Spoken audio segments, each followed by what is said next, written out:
Welcome back to Aligned Attraction, the go-to source for powerful women when it comes to dating, love, and relationships. And today we are diving deep into the next archetype of man, which is the man that you are just not that into. So why would you attract and date men that you're not interested in? Let's talk about the archetype of this man to start. So it's really less about him as a person and more about the fact that you keep a man or you keep men around that you're not really interested in. Like you're just not 100% there. You might make concessions and justify why you should keep him around right now, whether it's that you're still learning, you don't really want to commit, that he's a good time, that he's great in bed, that you have fun together. But some part of you knows that he's not the one. And maybe you don't vibe on some level. That might be sexually, that might be emotionally, intellectually, or spiritually, but you stay anyway. Or you don't see long-term potential with him. He's a good time guy for right now. And there is a part of you deep, deep down that wants to find the one, but is making concessions to stay with the guy that you know is not the one. And this guy may treat you like a queen, but he may also have some red flags. So why would you be attracted to this kind of man? Because if you're not really into him, how would you be attracted to him? So here are some of the reasons why you could be attracted to this kind of man. And some of these will be happening on a subconscious level. So you like the idea of a relationship and the idea of a boyfriend more than you like the guy himself. This guy might represent safety for you, companionship or partnership. He may even treat you really well, which of course feels incredible. So you stay around because he buys you nice things, you go on trips together, and on and on. He may also have red flags that you ignore, but you'd rather be with him than no one at all. So some part of you doesn't think you can do any better, or that it would take a long time to find the right guy, or that it would be hard to find someone better, or someone who you actually want to stay in a relationship with. This guy, the one that you're not interested in or not really into, might also help you avoid feeling the feelings of loneliness, of sadness, the feelings of feeling unwanted, undesired, unworthy, or unlovable, which you could never be anyway. Let's just get clear. Like you are totally lovable. You are totally desirable. I don't even have to have met you. But some part of you has already internalized that you're not these things. So you keep a man around to avoid confronting the fact that you're keeping this narrative alive inside you. By the mere fact that you're keeping this man around, you're keeping the narrative alive. Now, this kind of narrative can be tricky to peel apart sometimes because when I think back to dating, when I was a New York City woman, hot shit, doing the inner work on a spiritual journey, I was like, yeah, I feel worthy. I know I'm wanted. I know I'm lovable. And on one level, I did feel that way. I genuinely felt desirable. I felt sexy. But where that rubber didn't meet the road was layers deeper.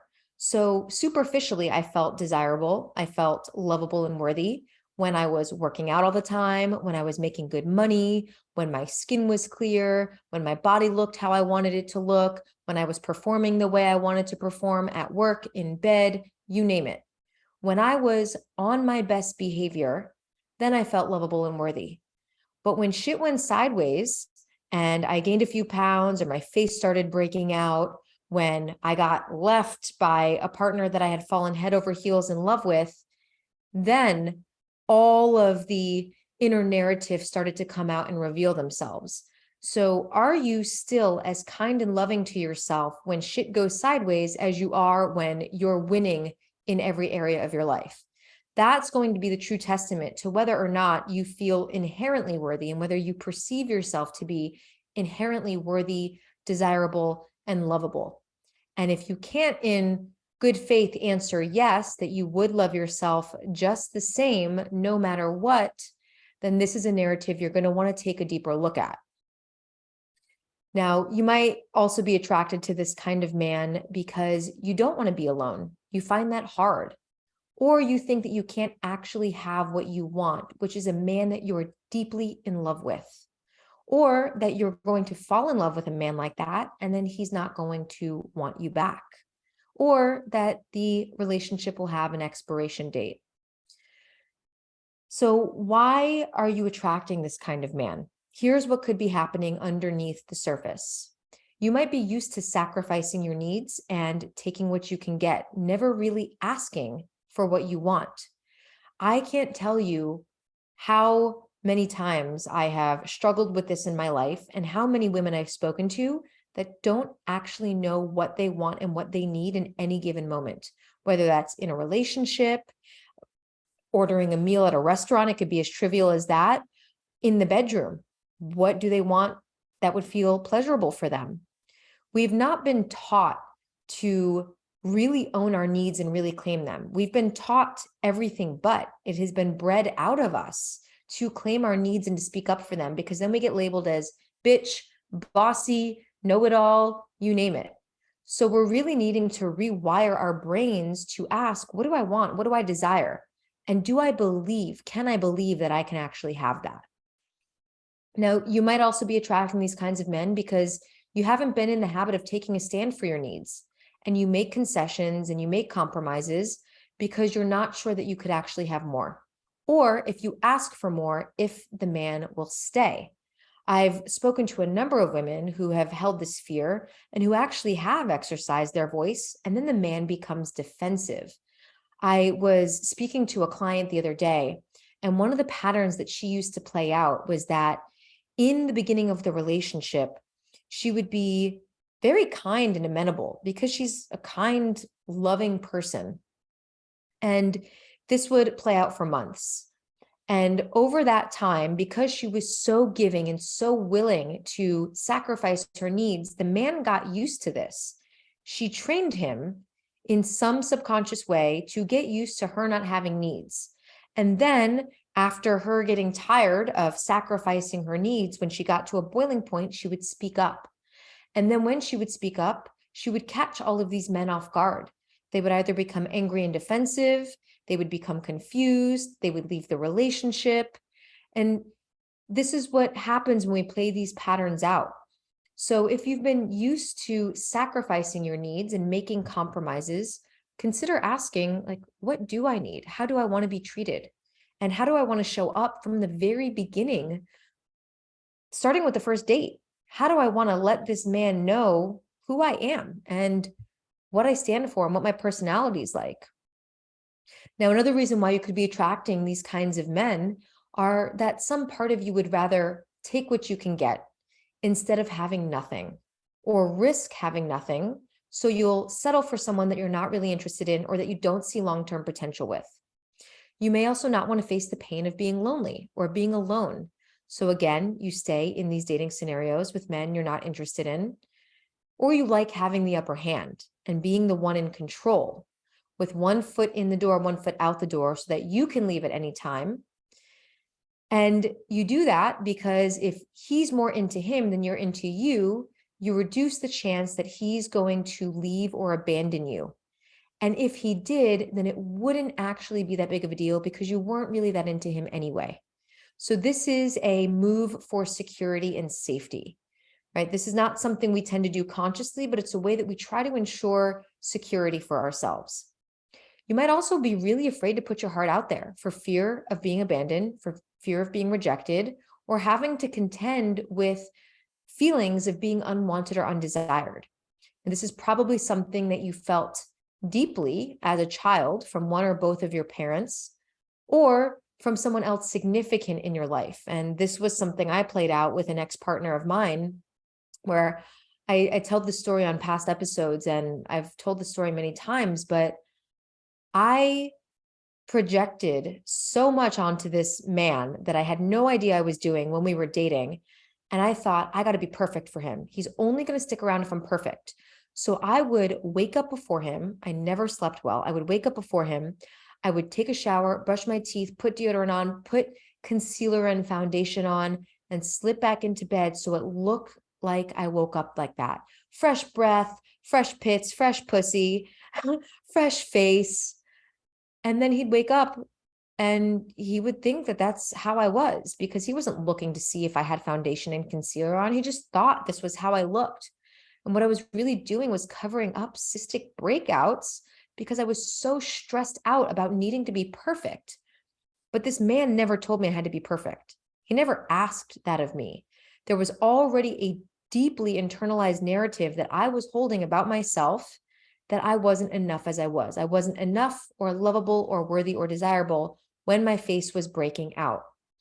And I've recreated this over and over and over again. And even to this day in my current relationship, I'm still working with holistic dermatologists and acupuncturists to work through what happens with my skin and what happens with some of the breakouts that I have, to really understand what's at the root of that. And at the emotional root is, I feel, an internalization of not enoughness and of needing my external appearance, needing it to prove my worthiness or desirability. So until I resolved that with my ex-partner, which I didn't resolve it because he left, which again was the thing I was afraid of most, which is why I pretended to be perfect. Until I had that situation get resolved for me by him leaving, I didn't go on the deep journey of asking, how did I contribute to this dynamic? How did I contribute to what's happening with my skin and what ultimately played out, which was severe health challenge? And I even in this moment ask myself, what emotional part of me might still be creating breakouts as a way to get my attention? Is there something my body or my heart needs from me? And can I pay deeper attention? So those are some of the reasons why you're attracting, or why you may be attracting, this kind of man. And the one last thing I'll say about this is that there might be a fear of being alone or feeling lonely. And so if you decide to stay with a man that you're not really interested, instead of being honest and addressing the deep-seated feelings of pain that would come up if you allowed yourself to be alone, then you will continue to attract this kind of man. Deep breath. So what is it you want instead? I remember I was typing up the notes for this episode and I was feeling so sassy. So this is literally what I wrote in my notes. Here's what you want instead: a fucking king of a man that you're insanely attracted to, that you honor, respect, and that you want to fuck, and who also feels the same way about you. You want to be equally as into him as he is into you. You want to be devoted to each other. You want to fuck each other. You want to wake up with morning breath together and love each other through it. And it's all good. And you want to stop playing so goddamn small. You want to go for big love. That's what you actually want. So how do you go from staying with and attracting and dating and being in relationship with men you're not really that into to what I just described? Well, really listen to see if any of the patterns that I just talked about resonate with you, and be willing to face the fear of abandonment and rejection. Be willing to ask what you want. Ask yourself, what do I want? What do I need? If I knew that I couldn't get rejected, what would I go for? And then go for it. And you might get rejected. You might get left. You might get turned down.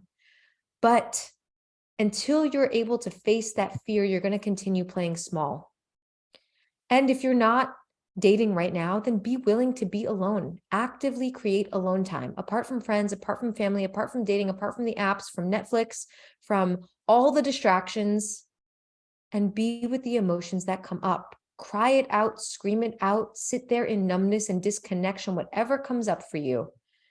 Because the only way out, my dear, is through. So if you are done with settling, if you actually want to start attracting men that you are so into and who are really into you because you're doing your inner work and you're so into yourself in all the best ways, then I want you to watch the workshop that I made for you. where I am going to tell you about why you're attracting these kinds of men and how to attract the kind of men that I just described that your heart is really craving. So you can watch that workshop for free at alignedattraction.com/workshop. I'm going to link it in the show notes below, so it's there for you. And in the next episode, I am going to tell you about why you might be attracting clingy men or men who get really infatuated and put you on a pedestal, men who make you the trophy, men who want to show you off in an objectifying way, and how to overcome that pattern so you can actually attract a grounded, committed, masculine man. Until then, much love and good vibes as always, and I will see you in the next episode.